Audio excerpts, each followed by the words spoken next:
4장 1절부터 11절까지 말씀을 합독으로 봉독하겠습니다. 마태복음 4장은 신약성경 4쪽에 있습니다. 4쪽에 4장이 있고요. 1절부터 11절까지 말씀 합독합니다. 그때에 시작.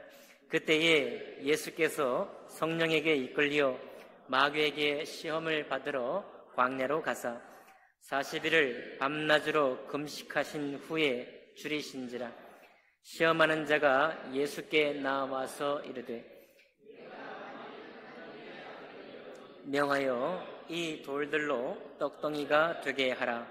예수께서 대답하여 이르시되 기록되었으되 사람이 떡으로만 살 것이 아니요 하나님의 입으로부터 나오는 모든 말씀으로 살 것이라 하였느니라 하시니, 이에 마귀가 예수를 거룩한 성으로 데려다가 성전 꼭대기에 세우고 이르되 내가 만일 하나님의 아들이여든 뛰어내리라. 기록되었으되 그가 너를 위하여 그의 사자들을 명하시리니 그들이 손으로 너를 받들어 발이 돌에 부딪히지 않게 하리로다 하였느니라. 예수께서 이르시되 또 기록되었으되 주 너의 하나님을 시험하지 말라 하였느니라 하시니, 마귀가 또 그를 데리고 지극히 높은 산으로 가서 천하 만국과 그 영광을 보여 이르되 만일 내게 엎드려 경배하면 이 모든 것을 내게 주리라. 이에 예수께서 말씀하시되 사탄아 물러가라. 기록되었으되 주 너의 하나님께 경배하고 다만 그를 섬기라 하였느니라. 이에 마귀는 예수를 떠나고 천사들이 나와서 수종되니라. 아멘. 말씀과 예배를 위해 기도하겠습니다. 존귀하신 하나님 아버지, 주님께서 우리를 위해서 이 땅에 오실 때 하나님 아버지 사탄을 물리치고 또 승리하시고 또 그 승리의 은총을 우리에게 베풀어 주심을 감사드립니다. 하나님, 그 주님의 은혜를 우리가 한껏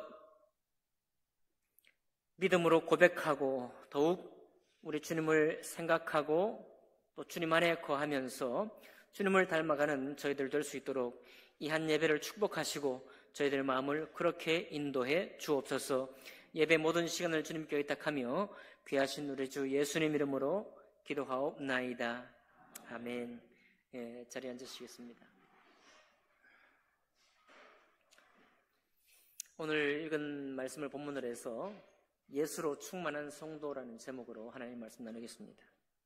한 후배 목사님이 갑작스러운 질문이 하나 있다면서 페북에 질문을 했습니다. 질문의 내용이 이렇습니다. 목회자들이 사역을 할 때 보기가 4개 있거든요. 첫 번째, 개인의 야망이나 욕심, 예를 들면 교회 성장과 같은 이것은 전혀 없이 온전한 순전함으로 목회에 매진하시나요? 첫 번째 보기예요. 두 번째 보기는 아니면 그러한 요소도 어느 정도 가지고 동기부여 삼으시며 목회하시나요? 세 번째 보기는요, 그것도 아니면 불순한 욕심으로 늘 점검하며 불순한 욕심을 늘 점검하며 회개함으로 바른 동기를 구하며 하시나요? 네 번째 보기는 큰 생각 없이 그냥 하시나요?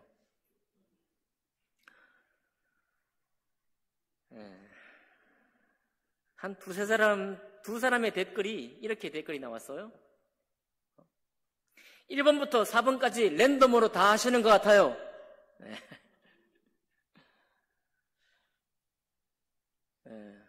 여러분 어떻게 생각하십니까? 목회 안 해보셨습니까?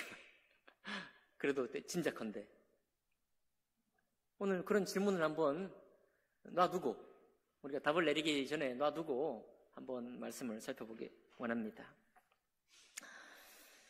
4번 우리 4장에요. 우리 예수님께서 성령에게 이끌려 마귀에게 시험을 받으러 가셨습니다. 이때는 주님께서 침례 요한을 통해서 침례 순종하시면서 바로 비둘기 같은 성령이 우리 주님에게 내려 앉으시고 너는 내 사랑하는 아들이요 내 기뻐하는 자라 라고 하는 그 놀라운 은혜를 입고 곧 이어서 그 성령에게 이끌려 마귀에게 시험을 받으신 겁니다. 이것은 예수님과 이나 여러분과 저나 거의 마찬가지라고 이해하시면 됩니다. 우리는 예수님을 영접했어요. 예수님을 영접한 사람에게는 성령이 계십니다.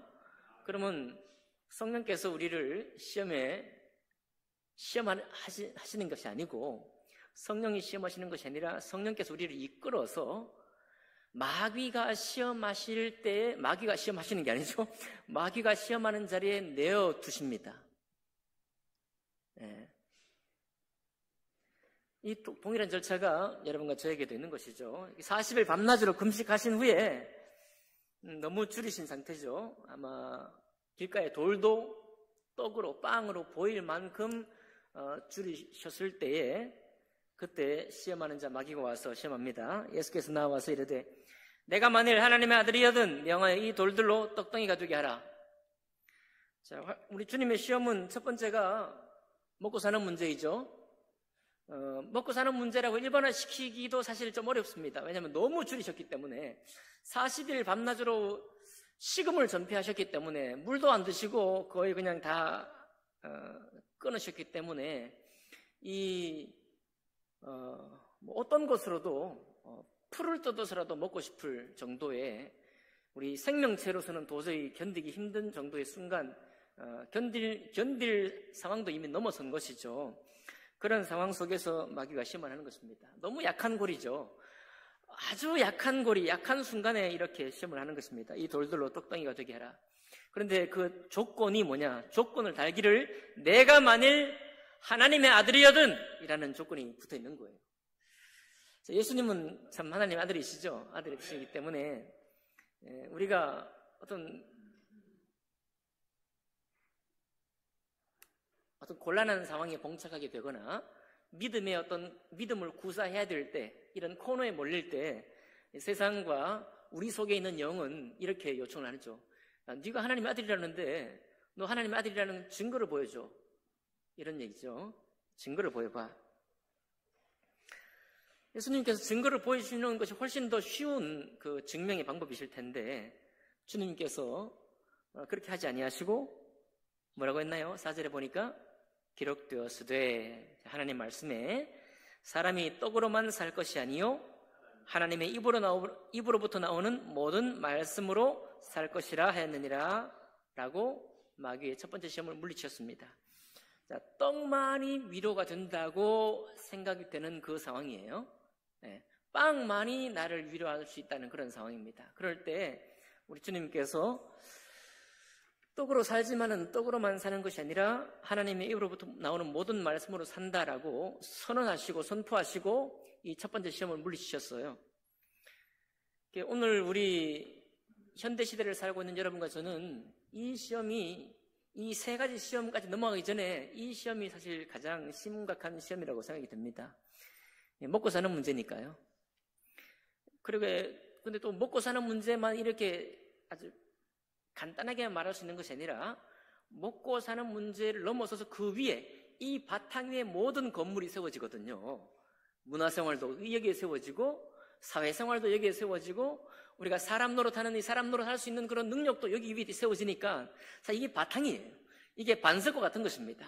이 반석이 없는데 무슨 일을 하겠습니까? 라고 생각하는 것이 우리 모든 사람의 생각이에요. 인지상정입니다. 여기 있는 저나 여러분이나 똑같이 마찬가지로 모든 건축물이 그 바탕 위에 세워지는 것이기 때문에 이것이 만족되어야만 다른 게 가능하다. 여러분과 저도 무수히 많이 이런 이야기를 되뇌는 것이죠. 하나님 말씀이 무슨 소용이냐라까지 나갑니다. 말씀이 무슨 소용이냐 이 말이에요. 지금 이 건축물을 세우는데 말씀이 도움이 안 되는데 말입니다. 그런데 꼭 그런 상황에서 예수님이 하시는 말씀이 하나님의 입으로 나오는 모든 말씀으로 산다라고 선언하는 것입니다. 우리에게 이것을 믿음으로 적용하라 그러면 막 죽겠죠. 여러분, 일단은 여러분 우리 주 예수께서 이 시험을 이기셨다는 사실에 아멘 하시기 바랍니다. 그래서 우리 예수님이 우리의 주님이신 거예요. 여러분, 예수 그리스도를 주님으로 영접하는 것을 꺼려하거나 너무 뒤로 미루지 마시기 바라요. 너무 당연한 이야기입니다. 여기 많지 않은 여러분과 제가 여기 앉아 있는데 우리 중에 어떤 사람도 이 시험을 그저 쉽게 통과할 사람이 없습니다.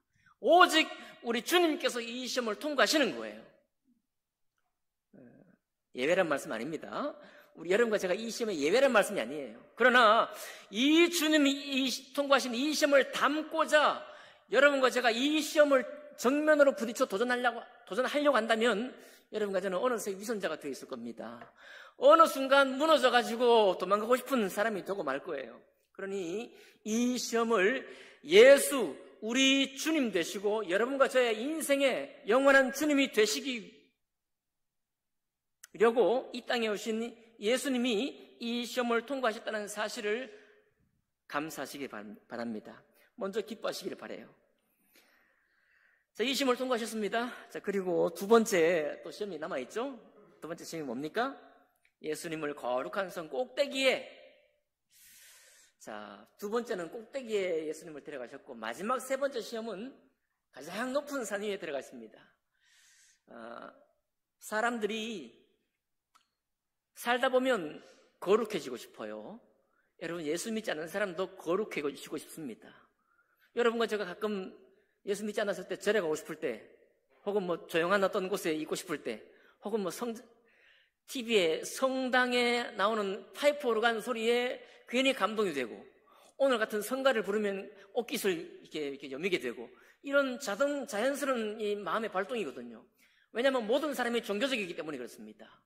모든 사람은 태어나면서 종교적이에요. 예. 자, 그런 사람들이 전부 다 정신을 딱 차려서 뭔가 거룩함을 추구하고자 할 때 가고 싶은 곳이 어디냐면 꼭대기예요. 높은 곳입니다. 산 꼭대기 가는 거예요. 그래, 지금도 이스라엘이라든지 그리스라든지 이탈리아에 가면은 꼭대기에 모든 거룩한 전이 있습니다. 올림푸스 산 꼭대기에 제우스 신전이 있는 거예요. 파르테논 신전도 꼭대기에 있습니다. 산 꼭대기에. 그러면 이것이 단지 우상을 섬긴다라고 하는 뭐 이런 배척할 마음이 품을 것이 아니라 우리 뭇 사람의 모든 마음 속에는 그런 마음이 있다는 거예요. 그래서 이 마귀가 딱 알고 성전 꼭대기로 데려가는 겁니다. 역시나 여기서도 시험하는 말은 똑같아요. 내가 만일 하나님의 아들이어든 이라는 제목입니다. 여러분과 저도 목사로서도 마찬가지. 당신 목사입니까? 목사님이면 목사님의 어떤 능력을 좀 보여주세요. 뭐 이런 것도 가끔 우리가 이제 얘기를 하죠. 여러분도 성도입니다. 하나님의 아들이에요. 하나님의 사람들입니다. 하나님의 아들로서, 하나님의 사람으로서 우리가 이 세상에 나타내 보일 만한 뭔가 열매 같은 거, 뭔가 좀 남들과 달라 보이는 것, 남과 좀 구별되는 어떤 점이 있느냐라고 우리에게 요청을 하게 되는 것이죠. 그럴 때 마귀의 두 번째 시험은 뭐라는 거예요? 뛰어내리라는 것입니다. 뛰어내리라. 이것은 뭡니까? 하나님의 영원한 안전, 하나님의 영원한 돌보심과 지키심과 그 안전함을 확인해서 우리에게 확인시킴으로 너는 우리와 다르게 하나님의 아들이라는 것을 증명해봐라. 이런 요청입니다. 우리 주님께서 그렇게 하기가 정말 쉬우셨을 것 같아요. 왜냐하면 세 번째 시험에도 훨씬 더 쉬운 대답이 있었거든요. 뛰어내리는 것이 쉬울 것 같은데 우리 주님께서 이렇게 말씀하십니다. 그가 너를 위하여 그의 사자들을 명하시리니 그들이 손으로 너를 받들어 발이 돌에 부딪히지 않게 하리로다. 요거는 주님 말씀이 아니네요. 마귀가 성경 말씀을 인용해서 이렇게 심한 거죠. 예. 하나님 말씀이 이렇게 말하고 있지 않냐? 하나님 말씀이 너로 발이 돌에 부딪히지 않도록 지켜주겠다고 약속하지 않았느냐? 라고 하는 것입니다. 이거 우리 신앙생활 속에 엄청나게 많은 얘기예요. 주님 나에게 해주겠다 했잖아요. 기도하면 응답해 주시겠다 했잖아요. 아니, 응답이 아니라 내가 이렇게 주님 섬기면 뭔가 해주기로 했잖아요. 라고 할 때 이게 다 뭡니까? 우리가 그냥 악감으로 하는 얘기가 아니에요. 말씀에 비춰보니까 하나님 말씀이 주님을 섬기고 주님 안에 있을 때 또 주님을 제 첫 번째 자리에 놓고 살아갈 때 주님께서 모든 것을 돌봐주신다고 약속했잖아요. 그런 이야기잖아요. 우리 속에 자주 하는 이야기입니다. 자, 그럴 때 주님께서는 무슨 말로 대답하십니까? 7절에 예수께서 이르시되 또 기록되었으되 주 너의 하나님을 뭐 하지 말라? 시험하지 말라. 자, 이 두 가지. 첫 번째 시험은 사실 40일 굶주리셨는데 이스라엘 백성이 40년 동안 광야에 생활하던 것과 비슷해요. 여러분, 주님께서 그렇게 말씀하시죠? 야, 너 40년 동안 그렇게 광야 생활할 때 우리 이스라엘 백성이 좀 맛있는 거 주세요. 먹을 것 좀 주세요. 입을 것 좀 주세요. 라고 말했더니 주님이 먹을 것 주긴 주셨어요. 그렇죠? 만나를 내려주셨는데 만나는 이 땅에서 나는 게 아니에요. 그죠? 옷을 해 입히셨습니까?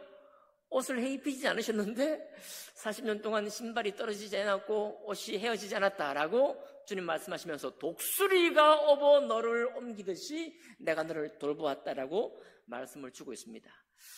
사실 우리가 아까 말씀드렸던 첫 번째, 우리 이 먹고 사는 문제가 잘 해결되어서 거기에 문화생활도 짓고 나의 자존심도 짓고 나의 장래도 짓고 나의 영원한 안전도 짓는 이것을 생각할 때 우리의 참 이 시선이, 그 시선으로 볼 때는 주님 말씀이 참 별로 달갑지 않습니다. 왜냐하면 40년 동안 이스라엘 백성이 뭐 잘 먹은 건 아니거든요. 그렇죠?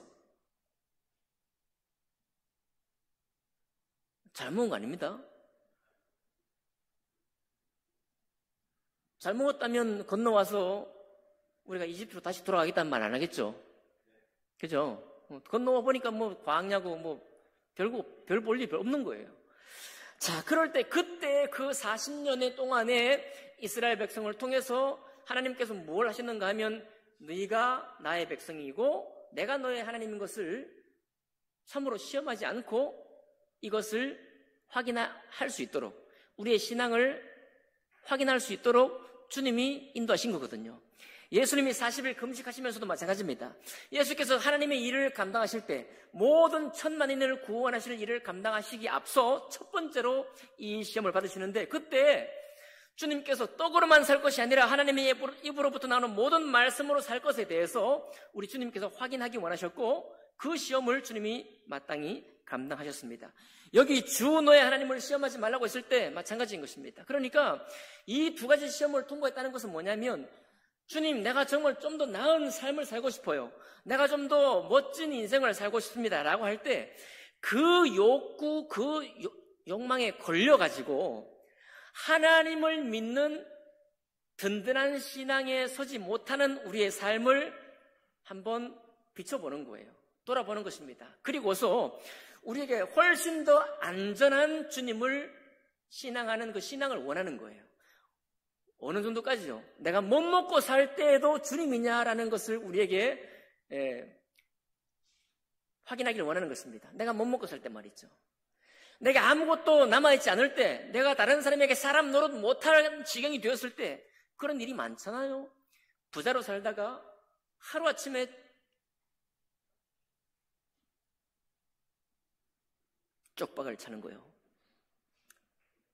그 많았던 친구들은 다 내 곁을 떠나고 남아있지 않을 때, 여러분과 제 인생 중에 이것을 피할 사람이 없죠. 없습니다. 저는 뭐 태어나서 한 20년 동안 그런 생활을 보냈지만 여러분, 매도 어릴 때 맞는 게 좋은 것 같아요. 자, 어쨌든 우리는 이 시험을 여기는 어떤 누구도 그냥 통과할 수 없습니다. 자, 그럴 때 주님께서 이것을 우리에게 시험한다, 이 말은요, 우리를 힘들게 한다는 게 아니라 하나님의 안전이라는 것이 얼마나 탄탄하고 이것이 신뢰할 만한 것인지 우리에게 보여주시려고 하는 거예요. 하나님을 신앙하는 이 삶이 얼마나 우리를 여유롭게 하는지를 우리에게 보여주려고 하는 겁니다. 예수님께서 이렇게 시험 통과하는 것을 어렵게요, 왜 이렇게 어려운 시험을 통과하실까가 아니에요. 주님이 이 시험을 통과했을 때 영원한 안전 속에 있는 거예요. 어떤 것을 가지고 주님의 주님의 신앙을 위협을 해도 하나님께서 우리 주님 앞에 있는 이 안전함, 주님 앞에 있는 이 보장, 주님 앞에 있는 이 든든함이 전혀 손상되지 않는 채로 하나님 안에 있다는 사실을 고백하고 있는 것입니다. 여러분과 저는 이런 신앙 가운데로 출발할 수는 없지만은 우리의 신앙의 여정 속에서 계속해서 이 신앙을 훈련을 하게 되어 있어요. 이거 훈련하는 겁니다. 근데 이 훈련을 안 하려고 그래요. 안 하려고 그러는 사람은 이미 시험에 든 거예요. 네. 여러분, 하나님을 믿는 이 신앙이 얼마나 든든한지를 우리 주님이 확인하기 원하시는데, 그건 사실은 뭐냐면 우리 마음이 얼마나 든든한가를 우리가 선물 받는 겁니다. 예, 선물이에요.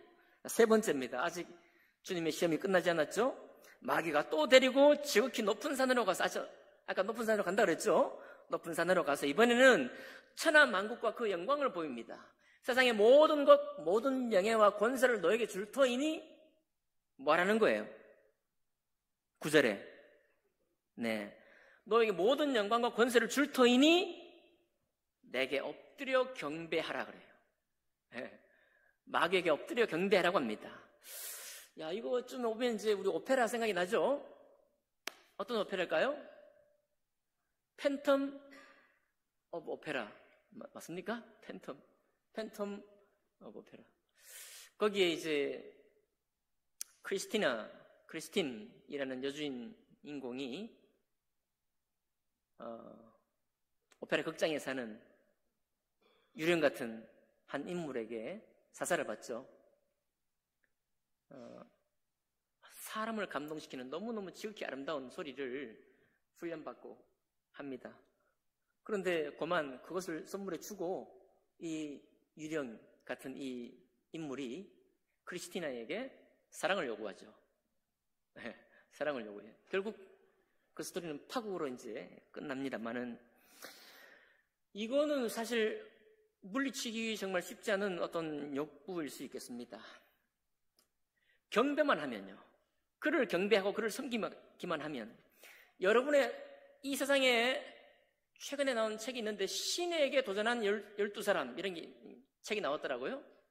신에게 도전한 12사람. 거기 알렉산더도 있고 뭐 유명한 사람들 몇 사람이 있더라고요. 이 세상에 성공 신화를 쓴 사람들이 되게 우리 마음을 좀 흔들어 놓지 않습니까? 세상에 성공 신화를 쓴 사람, 흙수저였다가 금수저가 되었던, 그러나 굉장히 열심히 노력했던 어떤 사람들 많이 있습니다. 여러분과 제 마음속에 그 성공 신화를 쓴 사람들이 우리 마음에 있어요. 그게 이런 얘기입니다. 성공 신화를 쓴 사람들이 나의 마음속에 첫 번째 1번으로 있습니다. 그게 바로 뭡니까? 나에게 경배하라는 거예요. 나에게 경배하라는 것입니다. 나도 그 성공 신화를 쓸 거예요 라고 하는 것입니다. 문제가 별로 없어 보이는데 사실은 성공 신화를 쓴다는 것이 어려운 일이 뭐냐면, 그 다음부터는 말씀이 안 들어와요. 그 다음부터는 주님이 우리에게 공급해 주시는 하나님의 영원한 안전 가운데 그 탄탄한 신앙으로 초대하는 주님의 초대가 탐탁지 않아요. 예, 그게 1번으로 있는 동안에는 탐탁지 않을 뿐만 아니라 말씀이 들어오지 않습니다. 말씀이 튕겨져 나가요. 예, 이 가운데 여러분 그런 분이 계시다면 정말 속으로 회개가 필요합니다. 이거는 저한테 회개라는 게 아니고 우리 자신에게 회개가 필요해요. 우리 자신에게. 그것은 계속 불안한 삶을 살게 됩니다. 여러분, 안정된 삶을 살지를 못해요. 우리 주님은 이겼습니다. 주 너의 하나님께 경배하고 다만 그를 섬기라 라고 말씀하시면서 내가 섬길 분은 하나님 한 분이시다 라고 하시는 말로 마귀를 물리칩니다. 그런데 그 마귀를 물리칠 때 유명한 하나의 선포를 하죠. 10절, 우리 한번 큰 소리를 한번 같이 해볼까요? 10절에 사탄아 물러가라는 얘기입니다. 한번 해볼게요. 시작. 사탄아 물러가라. 아니요. 그 뒤에는 놔두고요. 먼저 이거 사탄아 물러가라만 한번 3번 한번 해볼까요? 해보겠습니다. 시작. 사탄아 물러가라. 사탄아 물러가라. 사탄아 물러가라. 네. 이렇게 하니까 마귀가 이제 예수를 떠나잖아요. 예수님을 떠나고 천사들이 나와서 수종드니라 라고 합니다. 여러분, 예수님은 두 번째 아담이라고 다른 말씀에 말씀을 하고 있습니다. 첫 번째 아담은 아담이죠. 아담과 하와는 어떻게 했는가 하면 영접했어요.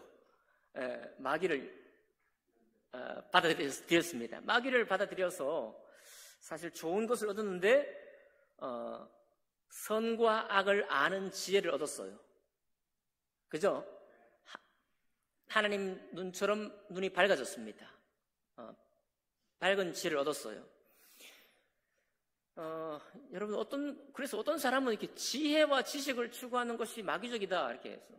지식인을 되게 막 나쁘게 보고, 또 지식인들이 또 성경을 막 연구해가지고 이상한 신학을 막 펼치니까 지식을 가지는 것을 안 좋게 보는 사람도 있어요. 그렇지 않죠?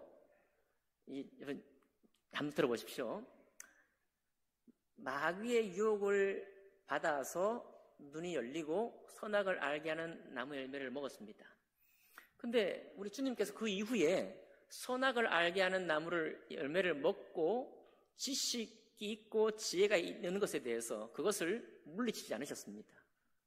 그러니까 여러분, 그러니까 이것은 지식이 그런 유혹을 받을 만큼의 어떤 조건이 있긴 있지만은, 그러나 우리가 눈이 밝아지고 선과 악을 알게 된 것은 하나님의 축복입니다. 그것은 주님이 계획하신 거예요. 어떻게 보면 주님의 계획 속에 있는 것입니다.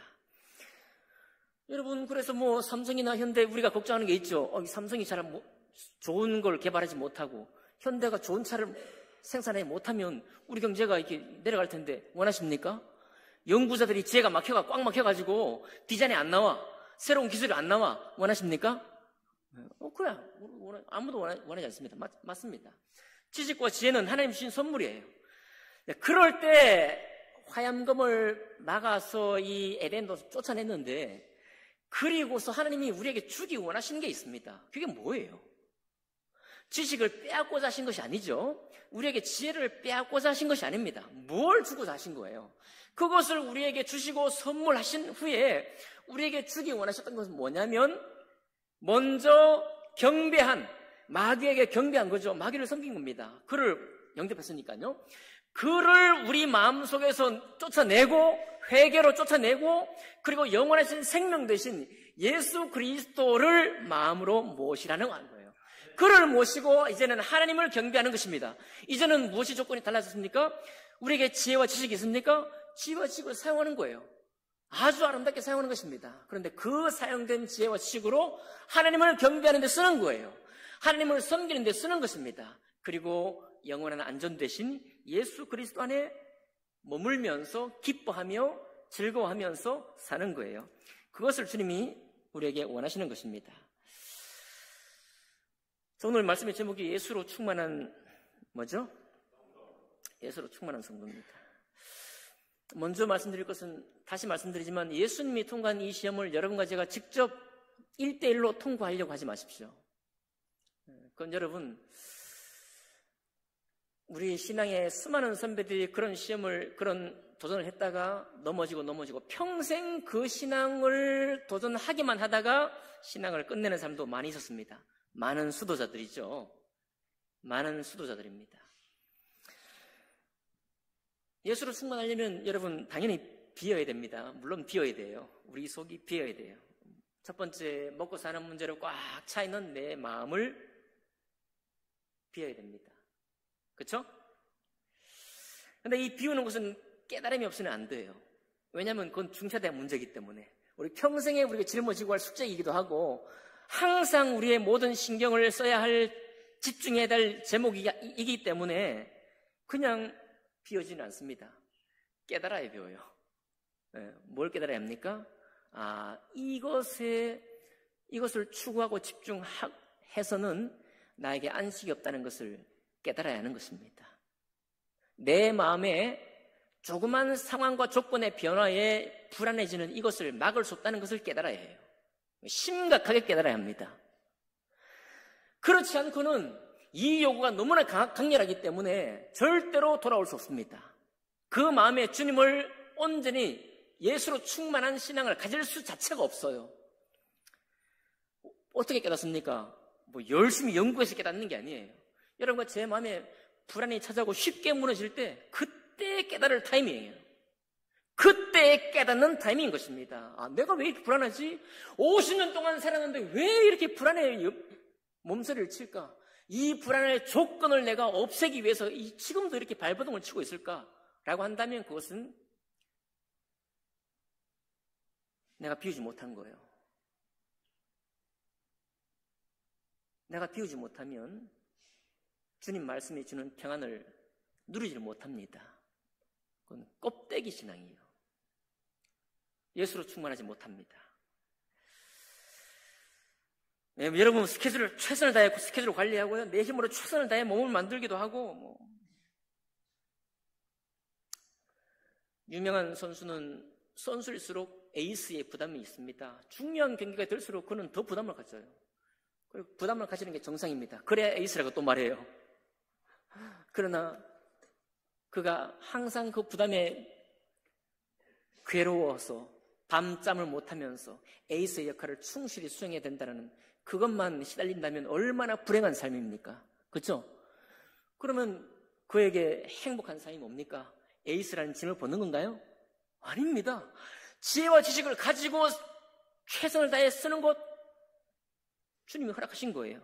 에이스의 역할을 우리에게 맡겼다면 그건 자랑스러운 것입니다. 맞는 거예요. 그러나 그 에이스의 역할을 맡고 있다는 것 때문에 주님께서 나에게 주시는 평안 가운데 한 번도 들어가지를 못해요. 결승전만 되고 중요한 순간이 되면 도저히 내 마음이 쉬지 못하면 잠도 못 자요. 물론 잠 못 자기 십상이죠. 그러나 주님께로부터 오는 평안 가운데 내 마음이 들어가지를 못해. 신앙이 어디다가 쓸 데가 있는 것입니까? 좋은 날에만 신앙이에요. 나쁜 날에는 다 내팽개치는 것입니다. 너무 불쌍하잖아요, 우리가. 우리의 평생 동안 예수 믿었던 우리의 삶이 너무 불행하지 않습니까? 뭘 나타내 보이는 문제가 아니라 내 마음이 벌써 무너져 버리기 때문에 이것을 가지고 어떻게 다른 사람에게 선한 빛이라고 말할 수 있겠습니까? 그러기가 어려운 것이죠. 그럴 때 우리가 깨닫는 거예요. 아, 이런 신앙으로는 안 되는구나. 이 신앙으로 계속 나를 내버려 두어서는 결단코 주님의 평안에 들어가지를 못하는구나. 그러면 이 세상에 평안하다고 하는 신앙은 어떤 걸까요? 아, 내 모든 것이 내가 웬만큼 원하는 것으로 충만되어 있을 때에 그때에 주님의 평안이다라고 고백하는 것입니다. 그런데 그런 고백은 예수의 고백 속에 없는 거예요. 40일 동안 금식한 후에 이런 고백, 그 평안한 고백 속에 있지 않는 것입니다. 똑같이 이스라엘 백성이 되어서 파 달라 양파 달라 하면서 이집트로 돌아가겠다는 신앙일 뿐인 거예요. 40일 동안 훈련해 봐야 신앙 없다는 것만 드러나는 거예요. 아, 내가 믿음이 없구나. 내가 정말 주님을 믿는 믿음이 없구나. 그런 고백 앞에 서게 되는 것입니다. 비아냥거리는 게 아니에요. 여러분 조롱하는 게 아닙니다. 그런 신앙에 답이 없는 신앙이 있다는 사실 때문에 아파야 돼요. 내가 아파야만 주님께로 나아갑니다. 아프지 않으면 어떻게 됩니까? 그 불안한 조건을 자꾸 메꾸려고 애를 쓰기만 하는 거예요. 그걸 가지고 또 주님이 축복이라고 생각합니다. 주님 축복인 축복이죠. 그러나 주님이 우리에게 원래 주기 원하셨던 예수로 충만한 신앙, 마음에 튼튼한 신앙 갖지를 못하는 거예요. 불행한 신앙입니다. 제자들도 3년 반 동안 예수님 따라다녔어요. 3년 반 동안 따라다니면서 어떤 모습을 봤을까요? 스스로가. 자기들 스스로, 아내도 물리치고 생업도 내버려 두고 주님 따라갔는데 그 3년 반 동안 여정 동안에 보이신 게 제자들이 나타내 보이는 게 뭐냐면은 누가 크냐라고 서로 시기 질투하는 것을 보여줬고 또 내 가진 것이 무엇이 있느냐라고 했을 때 오병이의 기적을 베풀 때 우리 주님 이 많은 사람을 가지고 어떻게 우리가 어떻게 하라는 겁니까? 라고 그 우리의 무능을 제자들은 확인했고요. 또 주님께서 십자가 오르실 때 베드로처럼 그렇게 하면 안 되신다고. 내가 지금까지 따라왔는데 내가 왜 따라왔겠냐고 말이죠. 주님 따라다닌 후에 뭔가 영화로운 것을 내가 얻으려고 따라다닌 게 아니냐고. 근데 돌아가시면 어떡하냐고 말이죠. 그렇게 생활을 했습니다. 그게 3년 반 동안 제자들이 보인 신앙이에요. 그 신앙의 결론이 뭐냐면 우리의 신앙은 답이 없다라는 거예요. 내가 하려고 하는 신앙은 답이 없다라는 것을 확인한 겁니다. 그 후에 성령이 오신 거예요. 그 후에 성령이 오셨고 그 성령을 우리가 예수 믿을 때 우리에게 오셨다는 것은 이제는 내가 나만이 나를 위한 나에 의한 그런 신앙으로 나아가려고 하지 말고 그것은 답이 없는 신앙이요 결국 불행한 신앙이요 불안한 신앙이기 때문에 답을 내라는 겁니다. 답을 내라는 거예요. 그게 안 된다는 것을 이미 확인하라는 겁니다. 그리고 예수를 영접하라는 겁니다. 예수님을 기뻐하라는 것입니다. 여러분, 근데 비우라고 그러면 약간 불교 스님이 하신 얘기 같아요. 비워라. 우리는 비우면 또 채워야 됩니다. 그렇죠? 비우면 또 채올라요. 비우면 또 차오르고 비우면 또 차오르고 그게 제자들과 같이 3년 반 걸어갔던 세월과 비슷한 것입니다. 예수님께서 시험을 받으실 때도 이 시험을 이겼지만 마지막 주님이 사명을 마지막으로 감당하실 때도 이 시험을 이기셨어요. 십자가에 오르셨을 때 사람들을 통해서 주님의 마음을 핥혔죠. 어떻게 핥혔습니까? 십자가에서 뭐 해보라, 내려와 보라 뿐만 그렇게 말씀하셨을 때 어떤 복음서에 보면 이렇게 되어 있죠.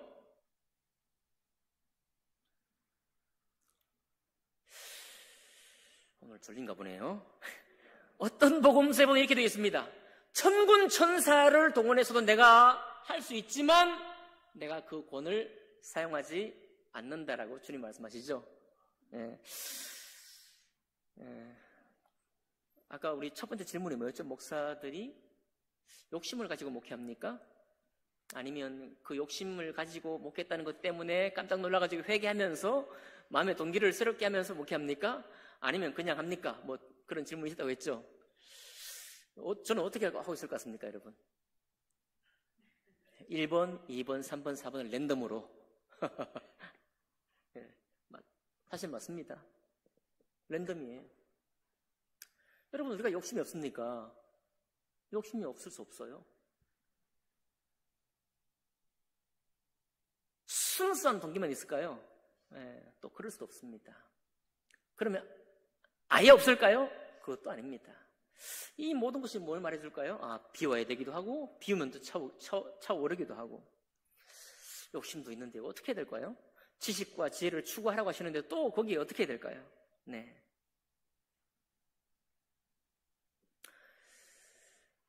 여러분, 예수님께서 여러분과 저의 구주요 그리스도라는 사실을 마음으로 깊이 생각하시기 바랍니다. 그게 여러분과 저를 자유케 하는 비밀입니다. 예수로 충만한 성도라는 것은 수도원에 있는 갈고 닦아서 거룩한 어떤 모습을 나에게 나타내기 위해서 노력하는 수도사의 마음에 있지 않습니다. 우리의 선한 동기를 계속해서 선한 동기로 만들어가려고 애를 쓰는 그 사람 속에도 있지 않습니다. 우리는 툭툭 붉어집니다. 욕심으로 했구나. 내 선한 동기를 위해서 회개 좀 추구했구나. 정말 순전하게 교회를 세우려고 했구나. 그러나 그때 나의 모습이 드러나요. 그 툭툭 붉어지면서 드러날 때 그때 부를 이름 예수는 그리스도입니다. 예수께서 계실 때에 주님께서 우리 안에 계시고 우리 안에 계시기 때문에 그런 붉어지는 잘못된 모습, 드러난 후회하는 모습, 신앙에선 비껴가 있는 모습, 그 모든 것들이 영원한 안전 속에서 돌이킬 수가 있는 거예요. 여러분, 예수 그리스도 안에서 안전함을 느끼십니까? 내가 무엇을 해도 주님 안에 안전하다는 것을 느끼셔요? 미리 잘못되지 않으려고, 미리 다른 사람에게 나쁜 소리 안 들으려고 스스로를 준비하는 것, 이거 한국 사람 많이 하는 거거든요. 많이 해보십시오. 저도 합니다. 저도 그런 성품인데요. 답이 나와요. 어느 때 안 되는구나 답이 나옵니다. 그때 우리가 부를 이름이 예수는 그리스도예요. 그래서 천만인이 우리의 신앙을 종교인처럼 열심히 추구하고 자기 방식대로 어떤 사람은 정결하게, 어떤 사람은 열심을 다해서, 어떤 사람은 다른 사람을 섬기기 위해서 애를 쓰고 하지만은 우리 속에 분명히 때를 따라 시간만 되면 드러납니다. 드러날 때 야 이거 안 되는구나가 아니라 이렇게 안 되는데, 이렇게 될 수 없는 사람인데 우리 주님께서 내가 주 예수를 영접하고 그분을 신한 이후에 나에게 주님이 되셨고 영원한 주님이 되시고 그 주님 되신 것을 후회도 하지 않으시고 취소하지도 않으신다는 사실이 감격스러운 것입니다. 그래서 그 신앙이 우리를 자유케 하는 거예요. 그 신앙이 우리를 자유케 하는 것입니다. 그 자유한 신앙이 예수로 충만한 성도인 것입니다. 이런 사람이 이렇게 말해요. 그래서 어떤 사람은 얘기합니다. 어떤 사업가요, 오늘 오후에 우리 청년들하고 나누겠지만 열심히 최선을 다해요. 때로는 밤잠도 안 자고 사업을 했습니다. 그런데 사업이 되고 난 후에 고백이 뭐냐면 주님이 하셨습니다라는 고백이에요. 이게 정상적인 고백이잖아요. 여러분, 노력을 안 하는 게 아닙니다. 노력하는 거예요. 노력하고 싶으니까요. 그런데 딱 이루어지고 난 후에는 주님이 하셨습니다. 무슨 다른 사람 듣기 좋게 하기 위한 말이 아니라 심중의 고백이에요. 마음의 고백입니다. 영혼의 고백이에요. 그렇게 고백하는 것이 예수로 충만한 성도의 신앙이라 그렇게 믿습니다. 여러분, 우리는 신앙생활을 하면서 계속해서 이제 엎치락뒤치락 하게 될 것입니다. 울퉁불퉁, 뿔뚝불뚝 우리의 잘못된 모습을 노출하게 될 거예요. 내가 왜 그랬을까? 조금만 참을걸. 참지 못하고 터뜨린 것을 감사하시기 바랍니다. 터뜨린 다음에 하나님이 나의 영혼이 어떤 사람이 내가 누군지를 보게 하신 것을 감사하시기를 바라요. 그럼에도 불구하고 주님이 나의 주님이라는 사실을 찬양할 수 있기를 바랍니다. 그것이 예수로 충만한 성도입니다. 여러분과 제가 다 그와 같은 믿음 가운데로 들어가서 주님 안에 주시는 평안 속에, 자유함 속에 신앙하시는 우리 모두가 되시기를 주님 이름으로 축복합니다. 기도하겠습니다.